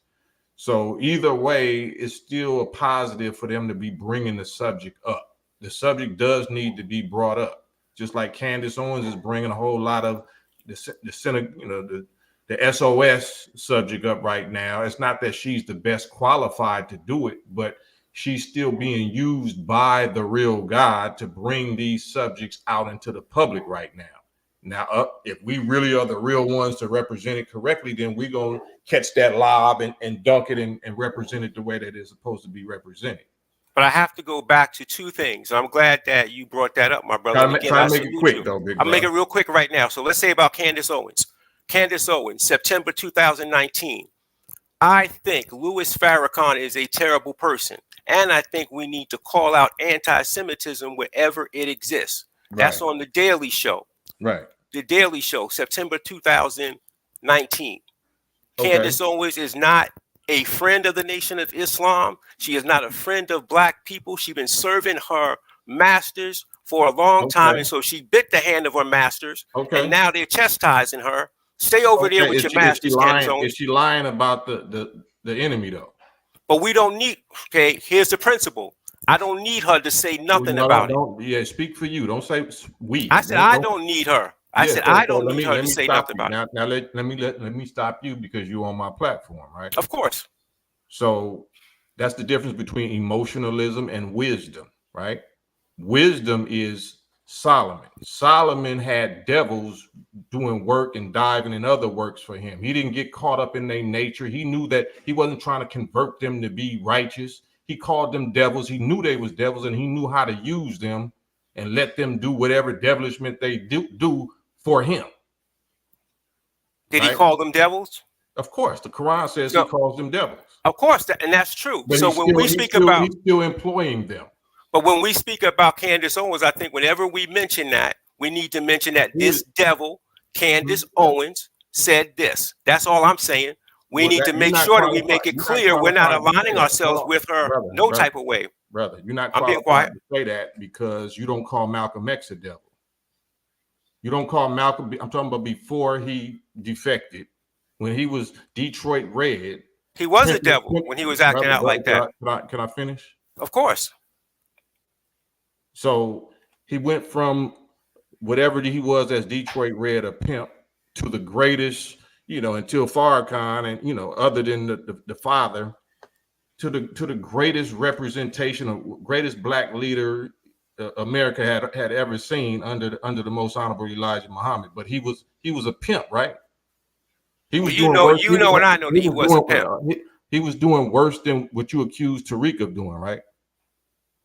I don't know, because Tariq is reaching a lot of people. It depends on how many. Well, see this. Now we don't do that. I'm not making no. That's emotion right there. That's emotionalism that you're expressing through your body language. Here's my point. How many people did Malcolm impact when he was pimping? And how many people did Master Can Farad I finish Muhammad my thought, brother? How many people did Master Farad Muhammad say he came here to eat rattlesnakes and climb a mountain 40 miles high? But can I just finish my point? Well, my point is answer that, and I'll let you finish. Go ahead. What did you say? What was the question? How many people did Master Farad Muhammad say that he would climb a mountain 40 miles high and eat rattlesnakes and then die himself to teach? How many? I don't know the answer to that, brother. Oh, my brother, you're not qualified then, bro. You said one person. Why are you getting so upset? Why not just tell me and share the knowledge? That's what the brother says. Because you're arguing, you're acting like you're representing the nation, brother, and you're not qualified. You're not qualified. So I will kind of get emotional or get passionate if I see people that claim to be representing what we represent that's misrepresented or that's not as mature as we should be publicly, especially on my brother platform. I don't want people to see us bumping heads like we don't understand, what we understand. So, what I mean? So I had to I hit the wrong button, but you can speak, bro, and I'm gonna let you go after that. But say your last thoughts. Yeah, I'm not going to address what you just said because it's not worthy of me to address it. I know and people know where I've been with the nation before it was even popular. You know what I'm saying? My brother took me out of public school and I was in Sister Claire Muhammad School. So we don't have to do that. My point that I was saying was that on Tariq or Candace, it is the amount of people that social media allows people to impact and touch. When Malcolm was doing that pimping, right? You talk about how many people he impacted. Not nearly the number of people that Candace Owens impacts. Candace Owens went to the Senate saying that garbage that she was saying. What is she saying now? How many people is she impacting now, exposing Satan? I don't care, bro. Why would I care about what Candace Owens has to say? Peace, my brother. That's what makes us different. That's why you're not mature enough to be on this grade level, because if you can't see the value of a Candace Owens, like I had to see the value of an Ice Cube, a MC Ren, a Snoop Dogg, or all the people that I had to be wise enough to know they got the ears and the eyes of millions of my people right now, and I don't. I have the superior information, but the enemy is blocking me for 30 years. You know what I'm saying? So if I'm going to get this message out, is it my ego? It has to be coming from my mouth so they can say Cam, Cam, Cam?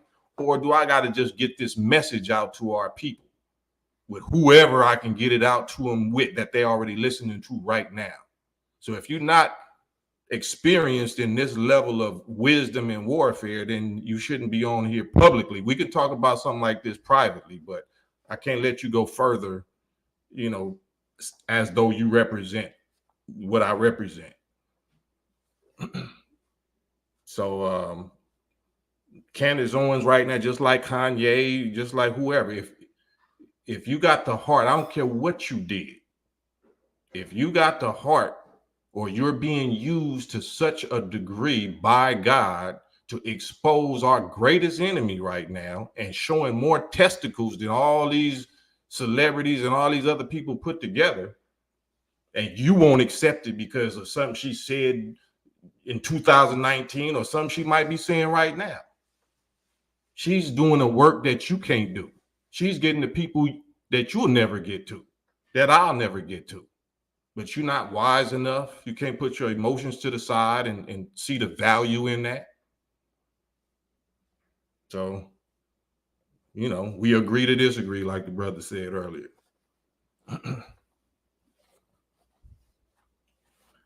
But that was a good exchange. That was very informative. What are y'all thoughts on this? Let me hit this link. I would love to hear y'all's thoughts on that exchange with my brother. Gotta let the smoke clear a little bit. Right? You know, everybody is a tool of God, right? God utilizes everybody. Everybody is an instrument of God. God made Satan. You know that, right? God made devil. We're not wise enough. We're too emotional. That's why if you're into Islam, that same emotional reaction is what the angels did, what Iblis did. Because Iblis, or the angels, or the black scientists of that time, when Yaqub had the idea that he wanted to make this new people, and he gave the method, you know, that we had to go about to make them, which is, you know, deleting the darker and raising, you know, and saving the lighter and feeding it to wild animals, putting needles, you know, all the stuff that had to be done. The righteous angels didn't go along with that. Like, hell no. They didn't realize they was going against the will of Allah, because Allah wanted to finally bring out this negative impediment that was in our nature for trillions of years. They didn't understand. That's why the Quran said, surely I know what you know not. I know what's hiding in you. You don't know. But I ain't going to sacrifice. I ain't going to turn over my children to help graft out some people that's going to make mischief and shed blood for 6,000 years. I'm not going to do it. See, all in your feelings because you're not wise enough. You don't understand what the God understands. And he still did it, whether you liked it or not. And Satan is still ruling and still destroyed our families for 6,000 years, whether you like it or not. So it ain't about what you like. It ain't about what we like. It's about getting up into the mind of God and understanding why he created this. What's his plan? Why did he make devil? Because we can talk about the surface, Tariq and Candace and all that. Why did he make Satan? How about that? Stay off the leaves and the branches like little monkeys. Let's go to the root. Why did he make the devil? Why did he make Satan? Because Satan didn't make himself. There's only one creator. But we're not mature enough to have that conversation. So, pardon me, kind of get passionate. But I want to have that conversation without emotion. You know what I'm saying? I don't want to get off my square and get emotional and get to yelling and talking over each other and having a stutter. I don't like that style. I just shut it off. I just shut it down. So if we can't really talk scientifically, and if I'm asking you critical questions and you say, well, I don't even know, I never heard that, then you are not qualified to be talking with me. You are not qualified to be arguing with me, claiming that you represent the same teachings and information and nation that I represent. We could do that in private, but I'm not gonna let you do that in public. And I don't know. No.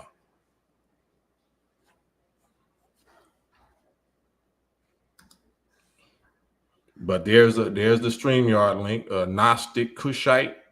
I saw you on here, you know, saying some stuff that you disagree with. Gnostic Kushite, follow that link. Hop on here with me. I'll bump it all the way down and get calm and let you say your piece, and we can go into whatever you want to go into.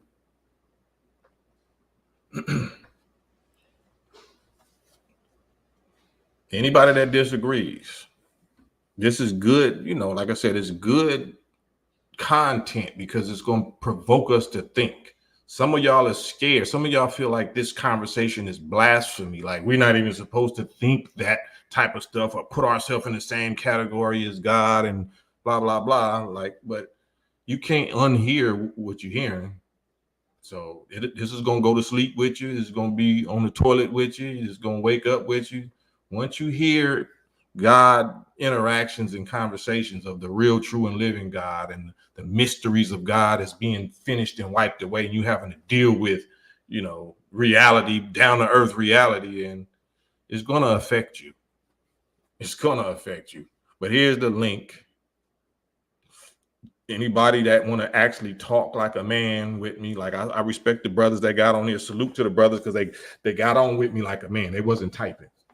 So I salute them for that. Even if we disagree and, you know, we get passionate or whatever, but I got utmost respect for both of them brothers, you know what I'm saying? And we'll get back on or whatever. Just right now, trying to get to more people and allow more people to express themselves. So the link is right there. Mm-hmm. And y'all need to see how men actually, and you know, if we from the same brotherhood and from the same nation, that's, you know, I don't know how you talk. You know, we're not females. We talk rough talk. We talk rough to each other. We talk manhood talk to each other. Now, if you feel like, well, you calling him a monkey or you saying that he look like Larry Holmes and all of that, then y'all too sensitive. Then y'all need to go to the female page. Go find an MGT. Go find the women of the Nation of Islam and get on their lives. Because if you a man and you can't handle this type of talk, this is not the place for you. I'm not the person for you. I'm not the person for you. You know what I mean? My talk is, this is soft. This is soft talk. This is public diplomatic talk. You know what I'm saying? This ain't even the warrior talk. This is YouTube talk.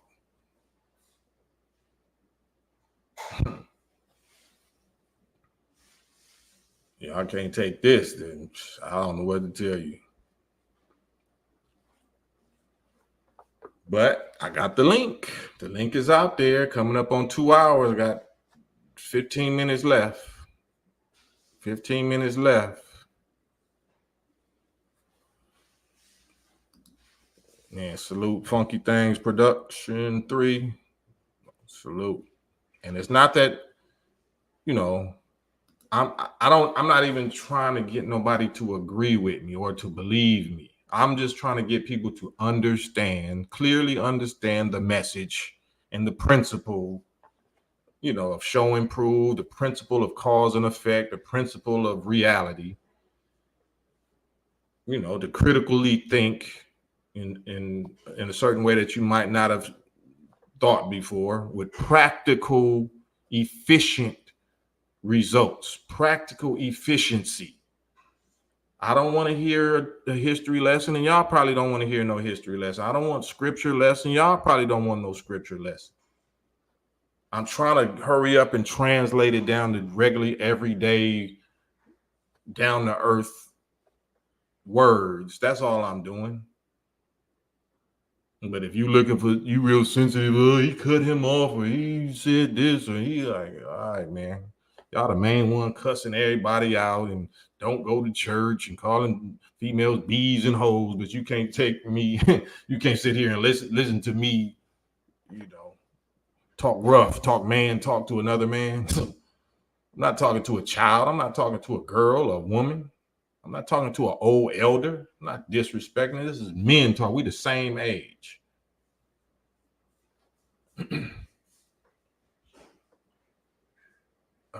I thought we were supposed to bring black people up. D Johnson, you want to hop on here with me? I like it. I love the interaction because it's sparking something. It got the demons screaming, right? If you respond and if whatever I'm saying is actually making you make energy and produce energy to get on here and think and put words together in a comment, I'm doing my job. Because we're not talking about twerking, we're not talking about doo-doo brown, and we're talking about God's subject, right? So if I can get you to tune in this long and actually disagree and interact with me, then I'm doing a pretty good job, right? I was able to affect your favorite celebrities. I was able to influence your favorite celebrity. So I must still got it, right? I must still got it. I must not have fallen off. You know, a washing machine has what's called an agitator. Agitator. You know what agitations mean? You know what I'm saying? Friction, agitating. I'm agitating you. If you're reacting like that, that means my washing machine is working. The brainwash or the dirt that's on your brain is working. It's working. It's agitating you. You know what I'm saying? Just need a little soap. Here go the link. I only got 15 minutes left, and I got to get off of here. So if anybody want to get it in with me, let's hit it hard real quick. You won't hurt my feelings. You can insult me, just don't cuss. I already let a few cuss words slide, so that already struck this little live into the yellow, if y'all know what YouTube is about. And this is not my page, so I don't want to be filling my man's page up with yellows and warnings. Gnostic Kushite, this is your response to all that typing? I haven't gone live on my channel, so I won't go live on your channel yet because you will benefit from my knowledge. Jeez Louise. Yeah, well, keep that knowledge to yourself and keep them comments to yourself. Let me go on and get you off of here because you're too wise for us. See ya. That's how you clear the dance floor. Let me clear the canvas. But yeah, any other comments, any other questions, any other subjects, you know, you want me to get into in this last 15 minutes? D Johnson, you want to be next? You know what I'm saying? You can be next. It kind of seems like you're asking people questions, but you do not want, I guess that's then, but then you do not want them to say the answer that you asked them for I'm going to get my knees right now because this brother. Bless us, Lord. El Malik Shabazz. Peace, brother. Yeah, so I'm like, fuck time. I hate when you have these good lives and I'm in the middle of being real busy and I can't really get out like I want to, but you know you VIP, so anyway, anytime you hit the doorbell, you know I'm gonna open it.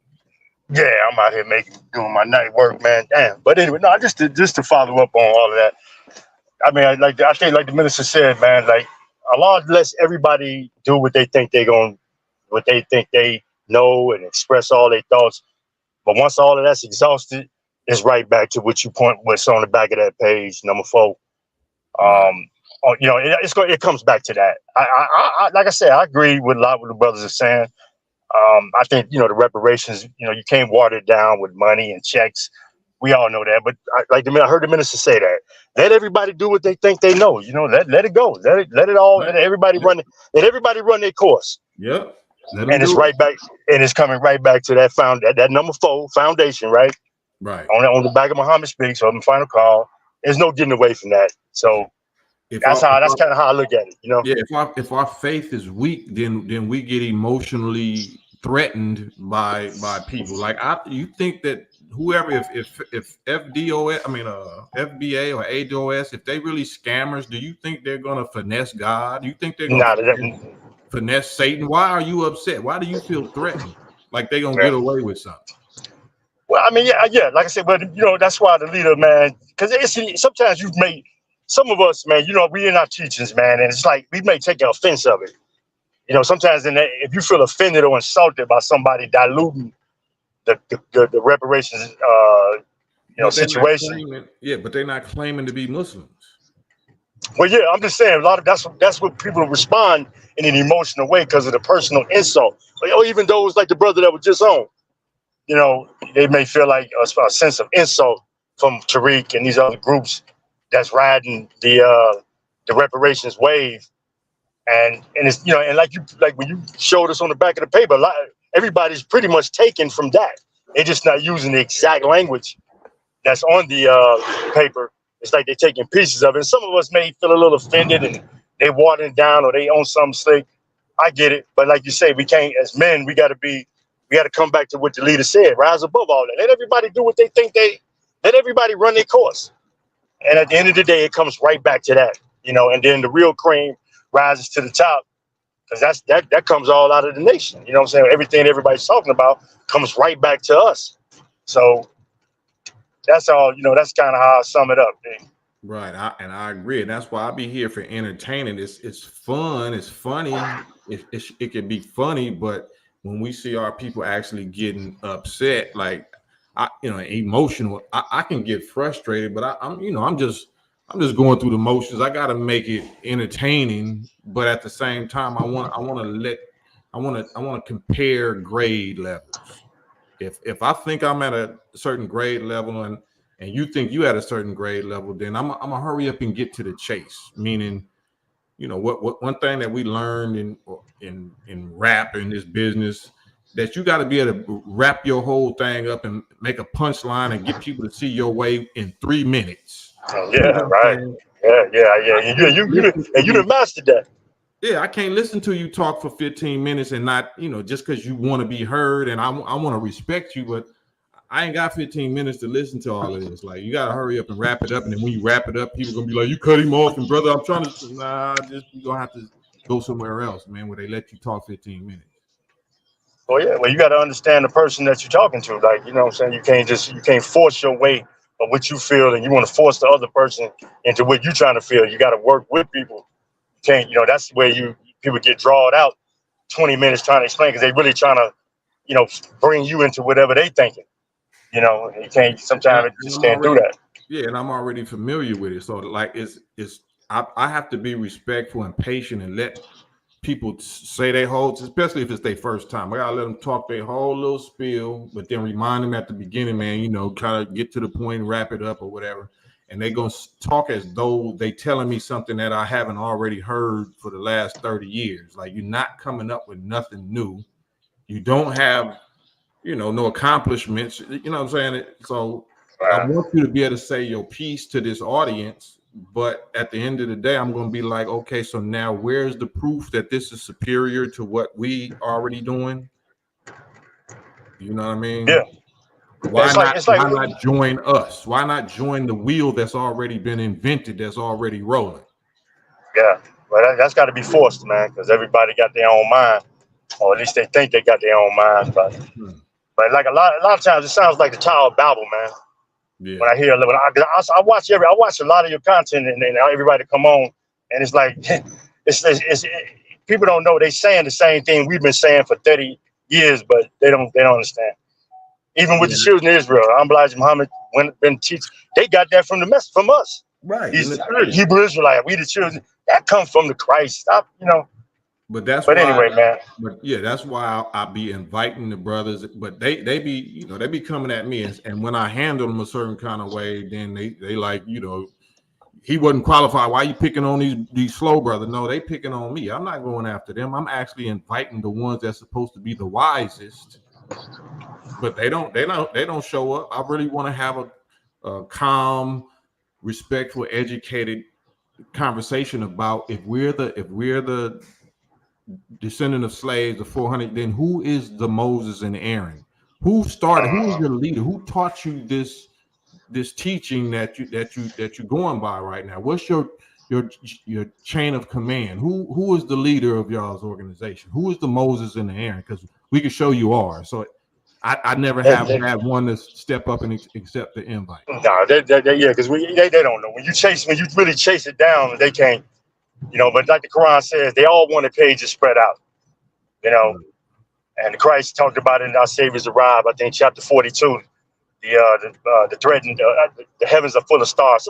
Chapter 42, when he talked about everybody want to be their own leader, and he said there is no such thing as that. It's God under a chosen Christ, and that's the way it's always been from day one. But everybody wants pages spread it out for themselves. You know, that's kind of what it all. So believe me, that's what it all comes down to. But you know, let everybody run their course, and then it comes right back to the Christ, the God, the Christ, and the Honorable Minister Louis Farrakhan, and that program has been on plate, that's been set down since 1930. There's no getting around that. There's no changing that. There's no altering that. There's no grafting on it. There's no plan that the white man gonna give you to offset that. It just comes right back to that at the end of the day. You know what I mean? Yes, sir. But anyway, let me get you there. I know you've been on live a long time. Thanks for having me on, brother. I'm out there moving around, Man. and I'm gonna chop it up with you, man, at all times when I get a chance. Muhammad. Yes, sir. All love, big bro. All right, assalamu alaikum, sir. Islam. Yeah.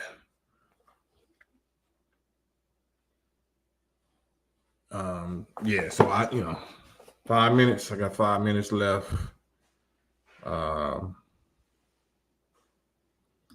Yes, King Z. Understanding is like having diamonds and gold in a safe.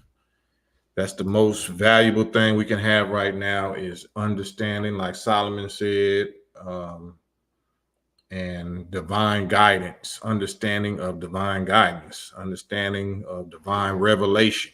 This is not something that you can research in any book or any scholars or whatever. When it's revelation from God, that means it's been hidden from the people for thousands of years or more than that.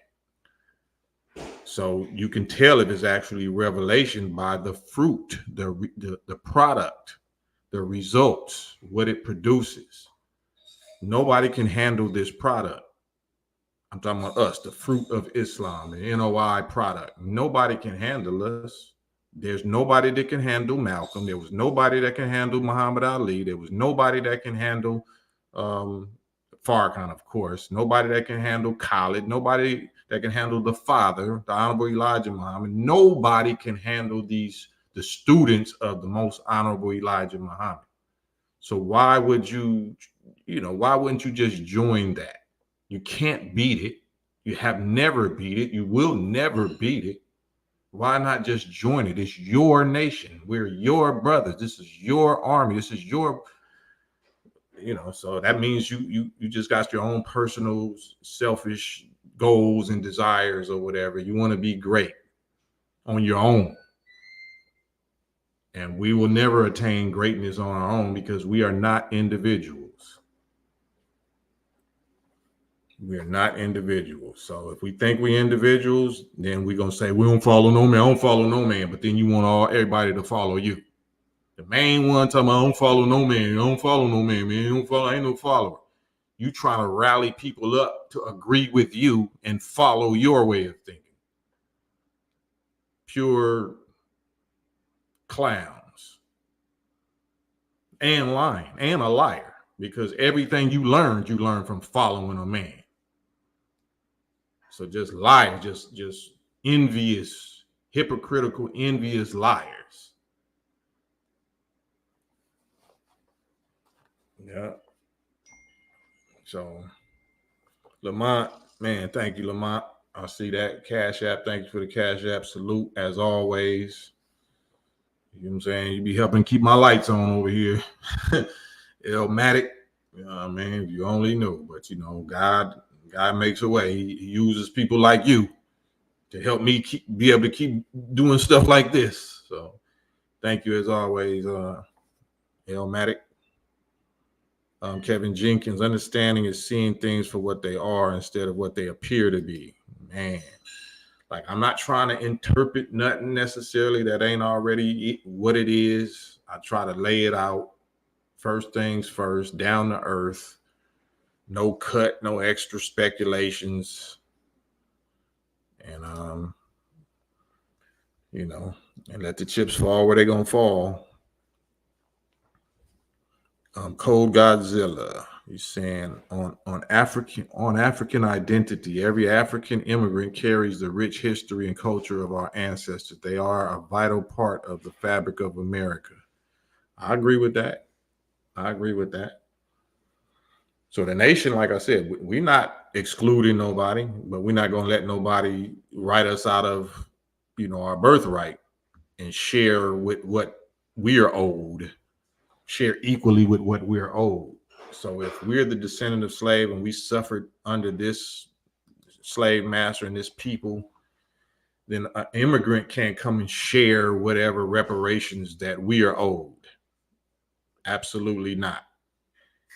So I understand that argument. And I also understand that that argument will never be successful on a political scale. It has to go into the God and devil prophecy area. You will not be successful. You will not get reparations from these people on that level. They politically, we will never get reparations. Reparations, according to the Bible, is coming from plagues and curses and chastisements of whoever our God is on our former slave masters and their children. That's what's going to get them to give us what we are owed. And they don't even have what we're owed. They don't even have enough. This is what Master Fard Muhammad told the Honorable Elijah Muhammad, brother, there's no punishment that I can put on America that could equal the damage that they have done to my people. Even if he wiped them all out, that still wouldn't be enough. This is Master Fard Muhammad's words directly to his messenger, the Honorable Elijah Muhammad. Brother, there's no punishment, no type of punishment that I can do to these people that would be equal, that would be enough for the damage that they did to my people, my lost found people. So reparations, that's already a joke. Reparations is divine. Reparations is in the form of eliminating Satan's off of our planet. That's reparations. Eliminating all the Satans off of our planet. Now tell me, do you hope to live to see that the gods, take these Satans off our planet in the very near future? Yes. I fast and pray, Allah, in the name of his prophet, in the name of his Messiah, in the name of his people that I live to see today. Fast and pray, because we don't know how long it's going to take. But if we fast and we praying, then we preserving ourselves. We can stay young enough to actually see it happen. And we close. The Messiah is the watchman. The Messiah is the timepiece. That man that's 91 years old, that woke us all up, that's your clock right there. That's your grandfather clock. That's going to determine, how soon this all kicks off. Take it or leave it. Take it or leave it. That's why we even here saying this. God is not going to do nothing unjust. He's not going to catch you by surprise or whatever and get to tearing up without delivering his final call, his final trumpet messengers and warners. That's what this is. Yeah, so this is not a political problem or solution. This is God versus devil, and only God can solve this by deleting them all. Deleting them all. And those ones that side with the true and living God and his people, then they get to live out their lifetime. They get to live out their life, but at a certain point, they won't be reproducing either. They'll go extinct. They go extinct one way or the other. I'm talking about the former slave master people. They're going to go extinct one way or the other in HATE or in love. Because even if, they already being bred, it's turning into a brown country as we speak. Because the more that they want to jungle fever and swirl, then that's eliminating them. So it's either going to be through chastisement and God getting rid of them because of his HATE for them, or he might allow them to live out their life and get reabsorbed or grafted back into the original people. Either way, that's going to be the end of them.